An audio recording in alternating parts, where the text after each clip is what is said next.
যখন দোয়া করলে কবুল হওয়ার সম্ভাবনা বেশি, ওই সময় বেশি বেশি দোয়ার দরকার আছে না নাই? আপনারা জানবেন হয়তো কাবা ঘরের 4টা কর্নার আছে, এর মধ্যে একটা কর্নারের নাম হচ্ছে রুকনুল হাজারিল আসওয়াদ, ব্ল্যাক স্টোন কর্নার।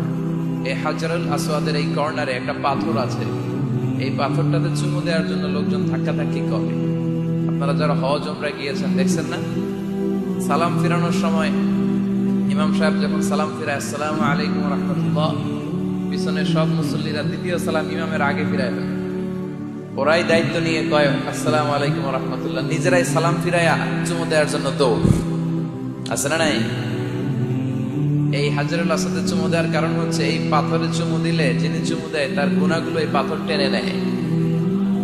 এই হাজারুল আসওয়াদ পাথর আপনার পক্ষে সাক্ষী দিবে, এটাকে আল্লাহ ঠোঁট দিবে, মুখ দিবে, চোখ দিবে, আর আল্লাহর সামনে দাঁড়িয়ে কিয়ামতের দিন বলবে, আল্লাহ তোমার এই বান্দা তার 2 ঠোঁট দিয়ে আমাকে চুমু দিয়েছিল, এর জান্নাত না দেওয়া পর্যন্ত আমি এই পথকে ছাড়বো না। দাঁড়িয়ে থাকবে, সে সুপারিশ করবে। তা হাজরুল আসওয়াদের কর্নার আর কাবা ঘরের দরজা, বাবুল কাবা আল মুশাররাফা, এর মাঝখানে একটা জায়গা আছে। এই জায়গাটার নাম মুলতাসাম।